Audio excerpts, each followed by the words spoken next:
Mutual fund के बारे में प्रॉपर या सभी तरह से या गहराई तक पूरी नॉलेज लेने के लिए सबसे पहले हमें शेयर मार्केट के बारे में समझना होगा कि आखिर शेयर मार्केट क्या चीज़ है। तो शेयर मार्केट क्या चीज़ है, इसको समझने के लिए मैं आपको आपकी ही भाषा में बहुत ही सरल शब्दों में सारी चीज़ें एक्सप्लेन करूँगा कि शेयर मार्केट आखिर क्या चीज़ है। क्योंकि शेयर मार्केट में पैसा इन्वेस्ट करना ये कई लोगों को सही लगता है और कई लोगों को गलत लगता है। कुछ लोग शेयर मार्केट के बारे में पॉजिटिव सोचते हैं और कुछ लोग शेयर मार्केट के बारे में नेगेटिव सोचते हैं। तो आप लोग शेयर मार्केट के बारे में क्या सोचते हो, इस बात का तो मुझे नहीं पता, लेकिन आज मैं आपके सारे डाउट क्लियर कर दूँगा कि आखिर शेयर मार्केट क्या चीज़ है। तो देखो, शेयर मार्केट एक तरह से प्रॉपर बिज़नेस है और ये प्रॉपर बिज़नेस किस तरह से है, इसको हम बहुत ही आसान शब्दों में समझने की कोशिश करते हैं। अब जैसे आपके इलाके में कोई किराने की दुकान है और उस किराने की दुकान पे किराने का व्यापारी या जिसको आप सेठ बोलते हो, वो बैठता है और अपना व्यापार करता है। वो अपनी रिटेल दुकानदारी करता है और आप सभी लोगों को वो सामान देता है और आपसे पैसा लेता है। अब उसका एक दिन मन करता है कि यार मैं इस अपने व्यापार को बढ़ाऊँ, मैं होलसेल में काम करूँ ताकि आस-पास के गाँव के लोग भी मेरे से सामान लेने के लिए आएँ, आस-पास के दुकानदार भी मेरे से सामान लेने के लिए आएँ। तो ऐसे में क्या होता है कि जब भी हम व्यापार को बढ़ाते हैं, तो हमें पैसों की ज़रूरत पड़ती है और वो पैसे कहाँ से आएँगे, इसके सिंपल से 3 ऑप्शन हैं हमारे पास। कौन-कौन से 3 ऑप्शन होते हैं? एक तो जो व्यापारी है, जो सेठ है, उसके पास जो खुद का पैसा पड़ा है, वो उस व्यापार में लगा दे।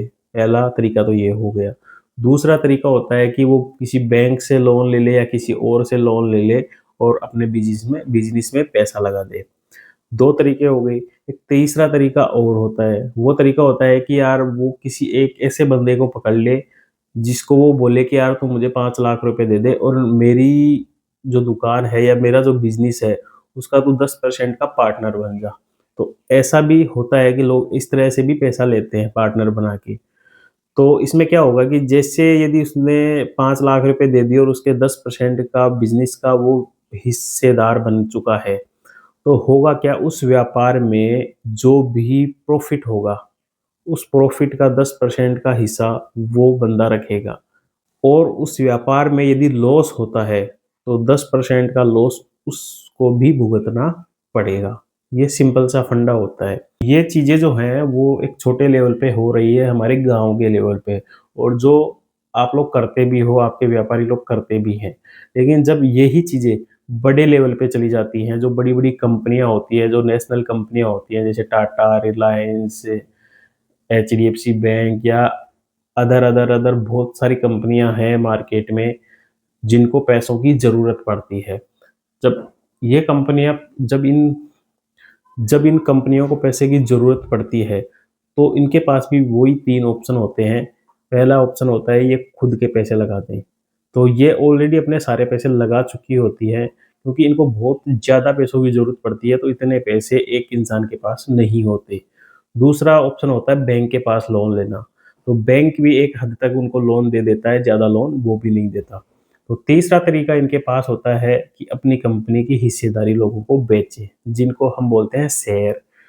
तो वो क्या करती हैं, शेयर मार्केट में जाके अपनी कंपनी को लिस्ट कर देती हैं और अपनी कंपनी का हिस्सा वहाँ पे बेचती हैं और आप और हम जैसे लोग इन कंपनियों के पास, जो शेयर मार्केट में ये कंपनियाँ लिस्ट होती हैं, इनके शेयर खरीदते हैं और इनको बदले में पैसे दे देते हैं। तो होता क्या है कि जहाँ पे हम किराने की दुकान का 10% का हिस्सा खरीद रहे थे 5 लाख रुपए देके, वहीं पे हम कुछ पैसा दे के उन कंपनियों का 1%, आधा परसेंट, 0.1% इस तरह का हिस्सा उनका खरीद लेते हैं और उनको बदले में पैसे देते हैं। अब जब वो कंपनियाँ पैसा कमाएँगी, तो उनको जो भी प्रॉफ़िट होगा और उसका जो परसेंटेज शेयर हमने लिया है, उतना प्रॉफ़िट हमको भी मिलेगा।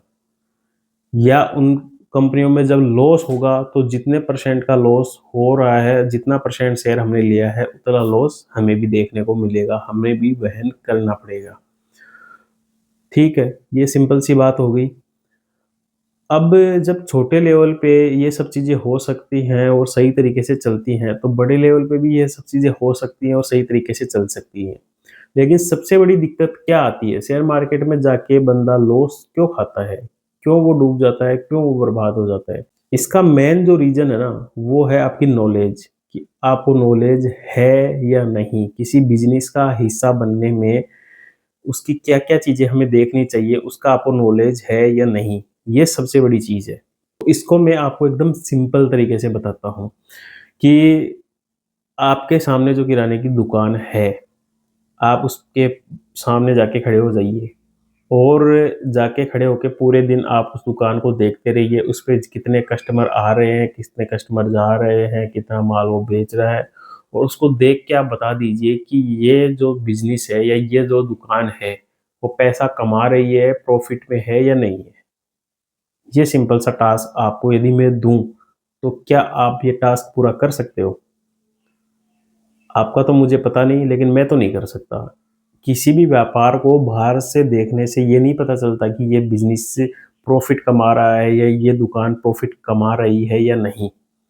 क्योंकि जैसे मान लो मेरी दुकान है, मेरे पास कोई चीज़ ₹100 में आ रही है और मैं उसको ₹90 में बेच दूँ, ठीक है?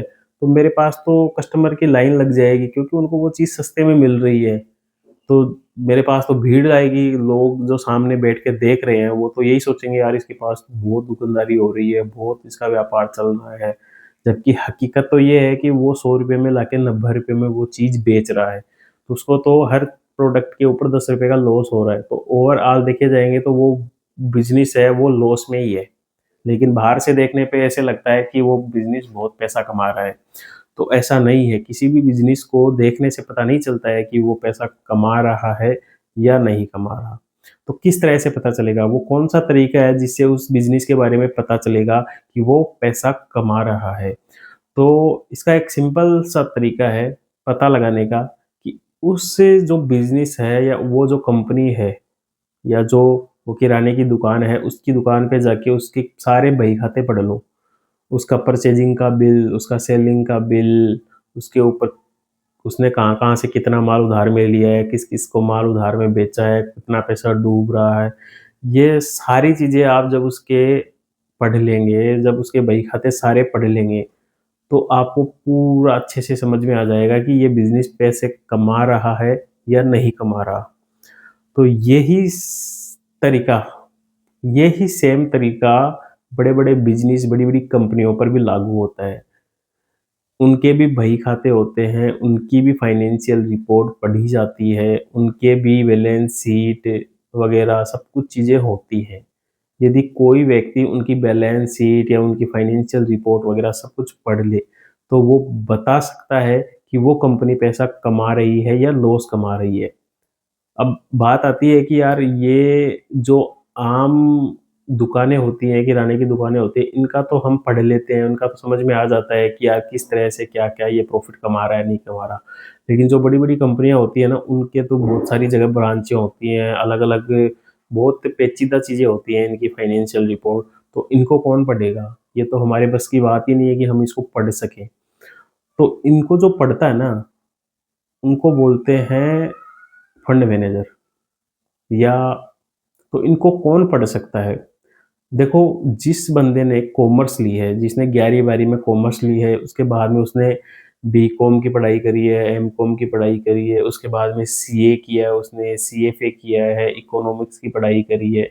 जब इस लेवल की पढ़ाई कोई इंसान कर लेता है, तो उसको बिज़नेस रिपोर्ट पढ़ने में कोई दिक्कत नहीं आती। उसे किसी कंपनी के डाटा पढ़ने में कोई दिक्कत नहीं आती। वो सब कुछ पढ़ के पता लगा सकता है कि ये कंपनी प्रॉफ़िट कमा रही है या नहीं। तो कौन बंदा पढ़ सकता है जो कॉमर्स से रिलेटेड पढ़ाई करता है, जो एमकॉम, बीकॉम, सीए, सीएफए ये सब चीज़ों की पढ़ाई करता है, वो बंदा आसानी से पढ़ सकता है कि ये कंपनी प्रॉफ़िट कमा रही है या नहीं, ठीक है? तो जो बंदा ये पता लगा लेगा कि ये कंपनी प्रॉफ़िट कमा रही है, तो वो उसका हिस्सा आसानी से बन जाएगा क्योंकि उसको पता है कि इसका हिस्सा बनने में फ़ायदा है क्योंकि ये हर साल प्रॉफ़िट कमा रही है, तो ये प्रॉफ़िट कमाएगी तो हमको भी हमारा हिस्सा प्रॉफ़िट का मिलेगा। लेकिन यदि ये लॉस कमाएगी तो हमें हमारा प्रॉफ़िट का हिस्सा नहीं मिलेगा बल्कि लॉस का हिस्सा मिलेगा। तो अब लोग गलती क्या करते हैं, लोगों के पास ये नॉलेज नहीं होता है, वो केवल ट्रेडिंग व्यू या चार्ट के ऊपर जाके चार्ट देखते हैं कंपनियों का और उन चार्ट को देख-देख के वो कंपनी के शेयर खरीदते हैं। जबकि ये सही तरीका नहीं है किसी भी शेयर को खरीदने का, सही तरीका है उसकी फाइनेंशियल बैलेंस शीट सब कुछ डिटेल में हम पढ़ें, तब जाके उन कंपनियों में हम पैसा इन्वेस्ट करें। क्योंकि एक तरह से ये जो बिज़नेस शेयर मार्केट में लिस्ट हैं, वो एक तरह से बिज़नेस है, ना कि वो कोई जुआ है। वो बिज़नेस है प्रॉपर और किसी बिज़नेस का प्रॉपर हिसाब बनने के लिए हमें उस बिज़नेस के बारे में पूरा डिटेल से पता होना चाहिए, ठीक है? यही शेयर मार्केट है। लेकिन लोग इसको जुआ बना के रखते हैं। तो अब आपको समझ में आ गया होगा कि किनके लिए तो शेयर मार्केट अच्छा है, कौन लोग शेयर मार्केट को अच्छा बताते हैं और कौन लोग शेयर मार्केट को बेकार बताते हैं। अब अच्छा कौन बताएगा जिसने पढ़ाई करी है, जिसने पूरी पढ़ाई करी है, जो बैलेंस शीट सब कुछ पढ़ना जानता है, सारे बही-खाते पढ़ना जानता है, वो शेयर मार्केट को अच्छा बताता है और वो पैसा बनाते भी हैं शेयर मार्केट में। लेकिन जो लोग इस तरह की पढ़ाई नहीं करते हैं, जो केवल चार्ट देख के शेयर मार्केट में घुसते हैं, वो हमेशा लॉस करते हैं, वो हमेशा बर्बाद होते हैं और ऐसे लोग शेयर मार्केट को बेकार ही बताते हैं। ठीक है? तो अब आप अच्छे से बता सकते हो कि शेयर मार्केट अच्छी चीज़ है या बेकार चीज़ है। मेरी नज़र में तो शेयर मार्केट अच्छी चीज़ है, लेकिन मुझे शेयर मार्केट का नॉलेज नहीं है, तो मैं जाके डायरेक्ट कंपनियों में पैसा लगाऊँ, इतनी मेरी कैपेसिटी नहीं है कि मैं उन कंपनियों की रिसर्च कर सकूँ, इतना नॉलेज मुझ में नहीं है। जब इन सब चीज़ों का नॉलेज हमें नहीं होता है, तो हमें एक ऐसे बंदे की ज़रूरत पड़ती है, जो हमारे पैसे को शेयर मार्केट में लगा सके। क्योंकि जो बंदा होता है, जिसको इन सब चीज़ों का नॉलेज होता है, वो सही कंपनियों में पैसा लगाएगा। तो हम ऐसे बंदे को पैसा देंगे, जिसको इन सब चीज़ों का नॉलेज है। तो जिस बंदे को हम वो पैसा देते हैं, जिसको सारा नॉलेज होता है, उसी को हम बोलते हैं फंड मैनेजर, जो सारी चीज़ों की डिटेल से स्टडी करता है और पता लगाता है कि इन 50 कंपनियों में ये एक कंपनी अच्छी है, इसमें आप अपना पैसा लगा दीजिए। तो शेयर मार्केट रियल में ये चीज़ है जिसको लोगों ने पता नहीं क्या बना रखा है। तो शेयर मार्केट अच्छी चीज़ है और शेयर मार्केट इस तरह से काम करता है। तो म्यूचुअल फंड क्या है इसके बारे में हम अगले वीडियो में समझेंगे। ठीक है? Thank you.